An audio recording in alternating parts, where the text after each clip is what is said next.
Halo guys, hari ini gua sangat excited karena gue barusan dapat kabar bahwa izin konsultan gue sudah upgrade ke B gitu ya.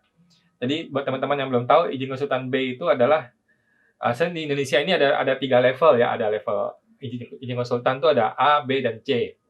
A itu adalah untuk secara secara teori A itu hanya boleh mengerjakan pajak orang pribadi. Untuk kalau B itu boleh mengerjakan pribadi dan perusahaan. Kalau yang C itu boleh ngerjain pribadi, perusahaan, dan company yang internasional yang ada di Indonesia gitu. Nah, jadi perjalanan ini panjang banget ya. Perjalanan ini panjang banget dari zaman dulu. Uh, jadi gue ini mulai dulu masih belum punya lisensi, masih masih berjuang setengah mati dulu. Waktu mulai itu masih pakai kartu kredit untuk ikut ujian gitu, pakai dicicil gitu. Jadi perjalanan cukup panjang dan sekarang beruntung gue bisa akhirnya punya izin konsultan B gitu. Nah ini cukup menarik ya karena tahun lalu gue mengajukan tapi ternyata suratnya nggak nyampe di Organta gitu ya, di tempat untuk mengajukan izin konsultan. Akhirnya setelah proses yang cukup panjang akhirnya berhasil gitu. Jadi cukup happy lah. Ini hadiah ulang tahun ya karena barusan minggu lalu ulang tahun, jadi ini seperti hadiah ulang tahun yang luar biasa gitu. Nah, jadi hari ini gue akan bahas mengenai bagaimana cara menjadi konsultan pajak yang berlisensi, tapi pakai hemat gitu. Jadi pakai hemat, jadi bukan yang mahal gitu ya. Nah, jadi karena gua, mungkin teman-teman di sini juga sama ya, bahwa teman-teman mungkin pengen kalau bisa nggak usah bayar, kalau bisa sedikit mungkin investasinya, tapi bisa bisa bisnis gitu, bisa berbisnis di sini gitu. Oke, jadi gua sudah bikin beberapa plan-nya. Bukan plan nih, ini cuma sharing aja ya sebenarnya bahwa uh, ada tiga. Pertama adalah persiapan, kedua action, ketiga review gitu. Oke, apa persiapannya? Nah, persiapan yang pertama adalah mengenai mental ya. Jadi teman-teman mesti punya mental pengusaha gitu. Mental pengusaha tuh gini, uh, lu pengen menjadi konsultan pajak itu ada dua kemungkinan. Pertama karena lu menghindari sesuatu yang lu nggak suka, atau yang kedua lu mengejar sesuatu yang lu suka. Dan ini harus ada di dalam hati teman-teman. Jadi harus betul-betul ada di dalam hati lu.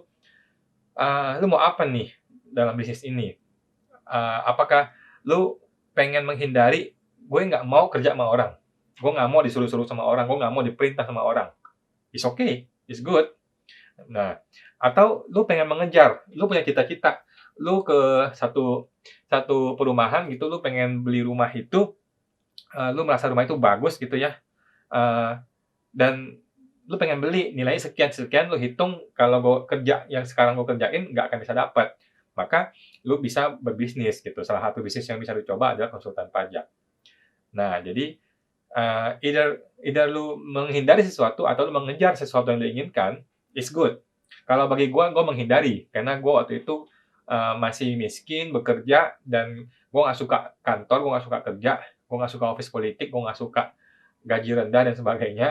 Jadi gue nggak ada pikiran mau mencapai apa gitu, tapi gue punya kepikiran untuk menghindari yang gue nggak suka gitu. Jadi mental sangat penting teman-teman. Jadi mental ya, jangan sampai lu berbisnis tapi lu nggak punya mental bisnis gitu.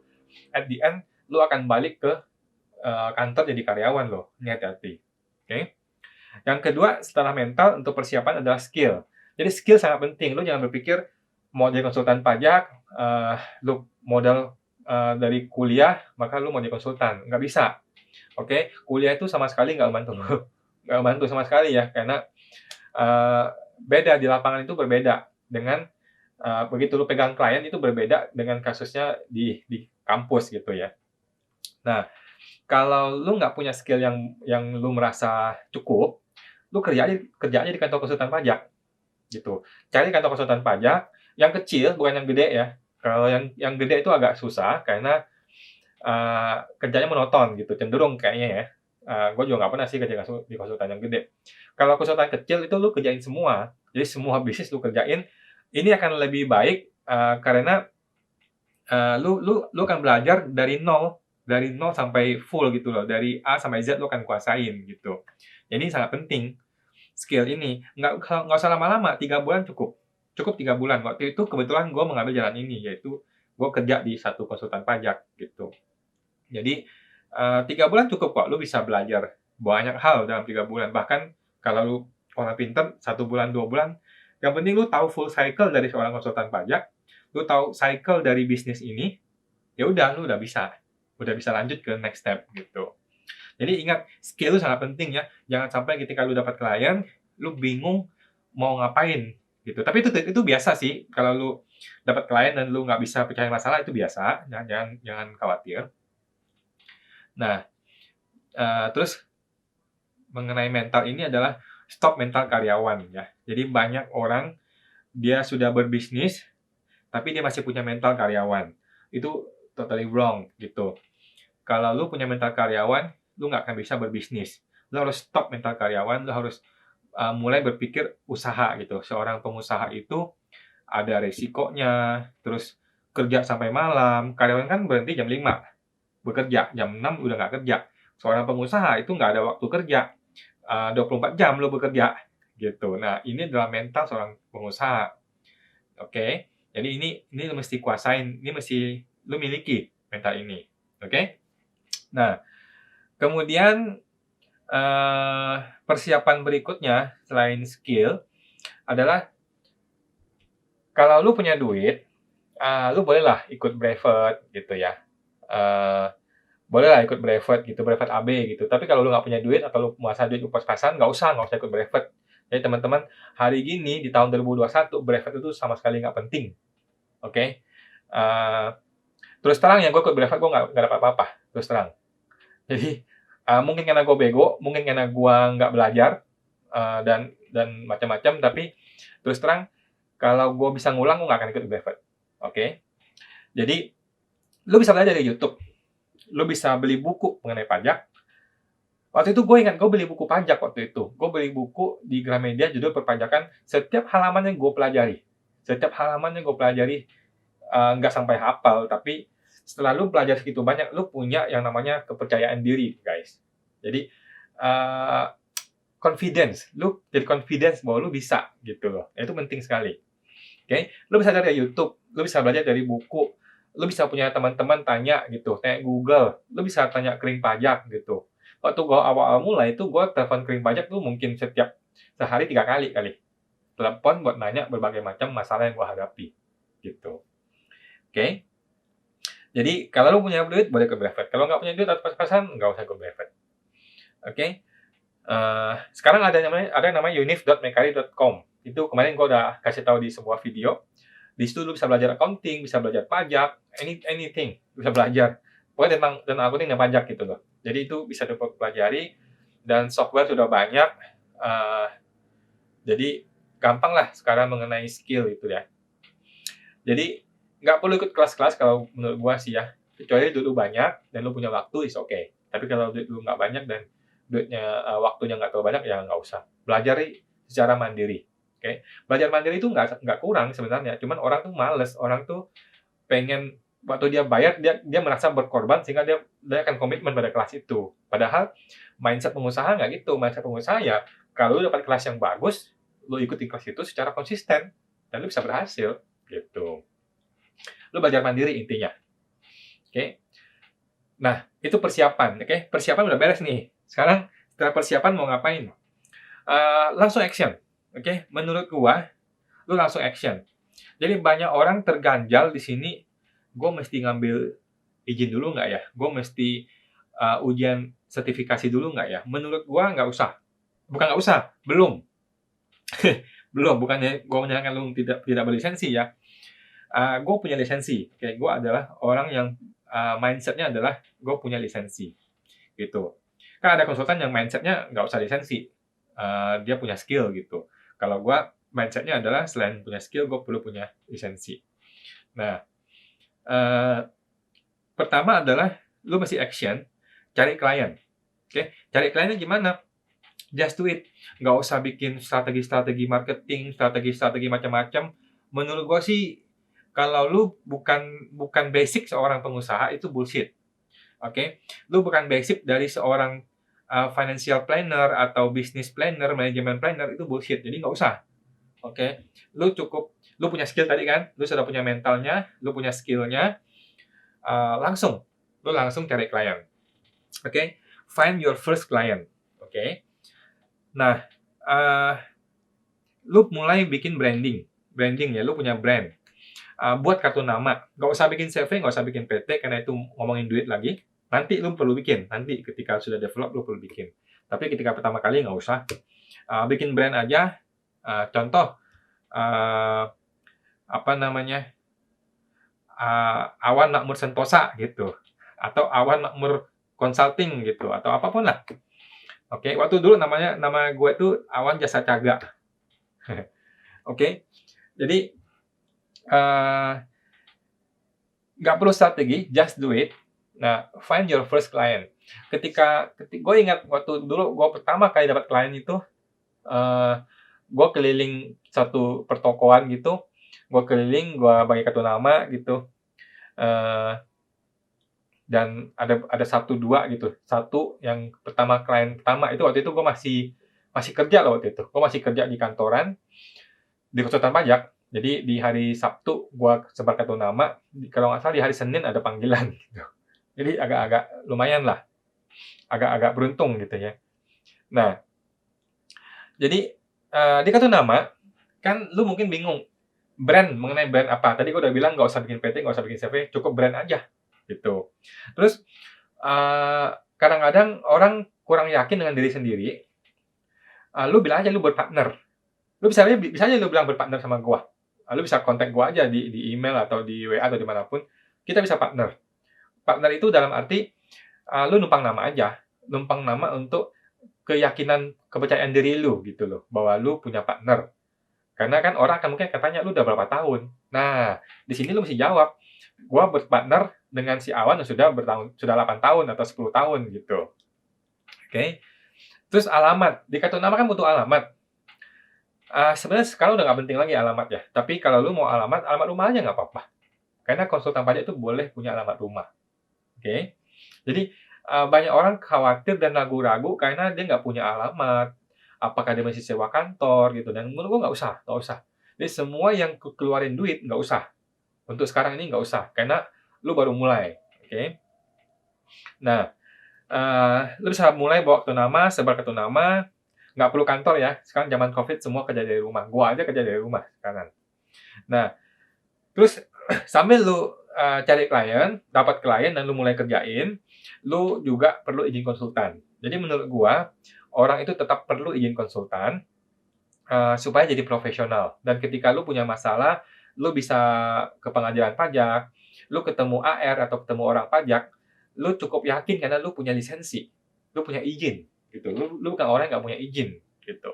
Karena beberapa petugas pajak akan minta izin lu mana, lu mewakili klien lo, izin lu mana, lu mesti tunjukkan gitu. Oke, itu mengenai izin. Nah, cara dapat izin ini pertama adalah lu mesti USKP. USKP itu ujian sertifikasi konsultan pajak. Oke, USKP itu ada A, B, dan C. Lu ikut A dulu. Setelah ikut A ini lulus, kalau nggak salah sekarang harganya sekitar 3,5 juta gitu, atau 4 juta gitu lah. USKP A, kalau lu lulus, lu mengajukan izin ke negara. Jadi USKP ini penyelenggaranya adalah swasta. Setelah lulus, lu dapat sertifikat, lu ajuin izin konsultan ke negara. Oke, ke Organta. Oke. Setelah izin diterima, lu berhasil, lu dapat izin konsultan A namanya. Lu dapat kartu izin praktek konsultan A. Gitu. Oke. Nah, ini selama setahun lu masih pertahankan, tahun depannya lu bisa ikut ujian lagi yang B. Terus yang B itu setelah lulus lu bisa izin konsultan B. Oke. Nah, gua karena orangnya agak males mungkin atau agak bodoh, gua sampai ngulang 2 kali. Jadi ngulang tuh maksimal kalau nggak salah 2 kali ya. Ujian 1, ujian kedua, 3 terakhir. Jadi gue sampai ngulang 2 kali kalau nggak salah ya. Karena mungkin agak-agak susah gitu. Tapi ya anyway, lulus juga anyway. Somehow gue lulus dan gue bisa punya izin konsultan gitu. Oke, jadi penting Jadi banyak orang punya mindset, "Ah, bisnisnya belum besar, gue nggak usah punya izin." Salah teman-teman, teman-teman perlu perlu punya izin gitu ya. Jadi, kalau lu memang serius di bisnis ini lu mesti punya izin, dan lu betul-betul kerjain bisnisnya, oke? Nah, terus teman-teman juga bisa ikut grup-grup pajak. Nah, bisa tanya-tanya orang, Google, YouTube, grup-grup pajak tuh banyak sekali teman-teman. Kalau mau tanya gua juga bisa. Kemudian manfaatkan YouTube, Google, Kering Pajak, jadi banyaklah bisa bisa teman-teman manfaatkan ya. Jadi tadi sudah persiapan mengenai mental, mengenai skill, terus, action, langsung action, nggak usah strategi, langsung just do it, find your first client, the next second client, the third client, dan klien-klien berikutnya, oke? Nah, terus yang ketiga adalah review. Jadi, gue lihat banyak orang, eee, memulai bisnis konsultan, tapi dalam waktu beberapa bulan atau setahun, 2 tahun, tidak menunjukkan perkembangan yang seperti yang dia inginkan, atau yang kesuksesan yang seperti yang dia mau, gitu. Nah, di sini lu mesti review, teman-teman. Kalau lu udah 1 tahun nggak progres seperti yang lu mau, gitu ya, maksudnya income-nya itu nggak bisa sama atau lebih besar dibanding dengan kantor lu bekerja, atau bisnis lu yang lain, maka lu harus segera memutuskan. Ada 2 pilihan. Pilihan pertama adalah stop now. Stop now, jalankan bisnis yang lain atau pekerjaan yang lu mau kerjakan di kantor, yang mana income-nya lebih gede dibanding ini, gitu loh. Jangan lu bersembunyi di balik ketidaksuksesan lu dengan berkata, "Gue enjoy di sini walaupun income-nya kecil." Nah, itu orang bodoh, punya pemikiran seperti itu, oke? Income tuh paling penting, teman-teman. Jadi kalau income lu nggak bisa, sesuai yang lu mau, maka lu bisa stop. Mulai kerjaan yang lain yang income-nya lebih gede, gitu. Atau pilihan kedua adalah lu ubah pendekatan kerjanya. Mungkin lu punya sedikit kelemahan di marketing, atau lu mungkin lemah di teknis, atau mungkin lu lemah di manajemen waktu. Eee, Apapun itu, temukan kelemahan lu dan temukan juga kelebihan lu. Lu jangan fokus di kelemahan, oke? Lu mesti fokus di kelebihan lu, oke?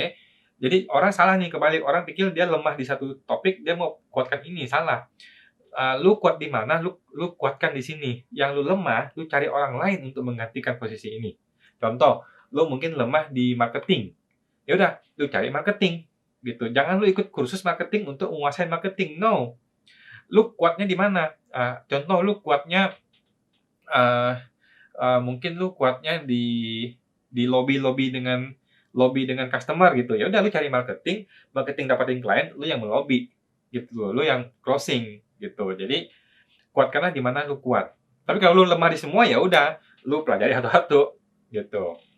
Jadi, lu mesti review, lu jangan pernah, eee, biasa-biasa saja hidupnya, gitu. Lu mesti berkembang, bisnisnya mesti berkembang, oke? Gitu. Nah, jadi, tahap persiapan, mental, action, dan review. Nah, ini baru ngomongin cara untuk menjadi konsultan pajak berlisensi ya, teman-teman. Jadi, ini pakai hemat nih. Kenapa pakai hemat? Karena, eee, saran gua adalah kurangin semua yang bikin lu ngeluarin duit, seperti bikin CV, bikin PT, ikut brevet, ikut, apa namanya, berbagai macam kelas-kelas yang nggak penting. Bukan nggak penting, lu bisa lakukan dengan cara yang lain secara gratis, oke? Atau murah, contohnya beli buku, itu tuh murah sekali, gitu. Oke? Eee, itu seperti yang gue tahu mengenai, konsultan pajak ya. Nah, sekarang kalau lu sudah dapat klien nih, nah ini hati-hati, klien lu harus lu maintain dengan baik. Jangan sampai lu tidak bisa mendeliver pekerjaan dengan baik. Nah, itu akan jadi masalah tuh. Kalau lu nggak bisa deliver pekerjaan dengan baik, klien akan lepas. Klien akan lepas satu persatu. Kalau klien udah lepas, lu kehilangan, klien, dan klien kan berarti duit kan. Nah, kalau lu kehilangan klien, lu nggak seneng gitu, lu nggak mau. Nah, lu mesti maintain. Dan saran gua, ketika lu sudah punya income yang cukup untuk bisa membayar seorang karyawan atau 2 orang karyawan, segeralah punya karyawan. Oke? Segeralah punya karyawan. Kenapa? Karena lu nggak mau jadi single fighter. Oke? Jangan pernah berbisnis jadi single fighter. Lu mau punya, financial freedom, time freedom dong. Lu mau punya duit dan punya waktu kan. Jadi, delegasikanlah pekerjaan yang bisa dikerjakan oleh orang lain. Oke? Milikilah, pegawai, pegawai akan ngerjain beberapa pekerjaan teknis, lu fokus ke marketing cari klien gitu. Oke, gitu ya teman-teman. Gua rasa dan sekarang ada momentum nih, beberapa lama lagi akan ada momentum kayak seperti tax amnesty, itu momentum. Tax amnesty itu momentum. Jadi sekarang kan bulan Juni ya. Kalau lu bisa mulai dari sekarang, maka amnesty mungkin beberapa bulan lagi lu bisa mulai branding dari sekarang. Atau momentum itu sebenarnya itu awal tahun juga momentum. Jadi lu mulai di September, Oktober, November, Desember untuk momentum Januari. Biasanya orang pindah konsultan tuh Januari. Orang pindah konsultan di awal tahun gitu. Jarang di tengah-tengah. Terus momentum berikutnya adalah SPT tahunan. Nah, jadi lu bisa mulai dari SPT tahunan. SPT tahunan itu Januari sampai Maret untuk OP, Januari sampai April untuk badan. Jadi di situ lu bisa mulai. Oke. Nah, ada juga orang bertanya mulai dari OP atau badan, orang pribadi atau badan. Menurut gua orang pribadi itu paling gampang. Kerjainnya nggak susah, gampang dan cepat dan duitnya juga ada lah, nggak banyak lah tapi ada dibandingkan badan ya. Kalau badan kan badan itu kompleks, ada accounting, ada pajak, itu kompleks, nggak mudah teman-teman. Tapi rutin, nah badan itu rutin tiap bulan ada gitu. Jadi ada plus minusnya. Tapi menurut gue kalau lu nggak kuat di badan bisa mulai dari OP. Tapi kalau lu mau fokus di badan juga boleh. Fokus di badan nggak usah main OP, nggak usah main orang pribadi, fokus di badan karena badan itu lebih konsisten, duitnya banyak, dan lu kan pengen konsisten kan bisnisnya kan gitu. Oke teman-teman, kalau lu suka video ini lu bisa like, kalau nggak suka bisa dislike. Kalau ada pertanyaan bisa di komen di bawah, bisa juga cek email gua di channel ini. Oke, menurut teman-teman ada topik apa yang menarik yang mau dibahas bisa di komen juga, nanti gua akan bahas. Oke, thank you.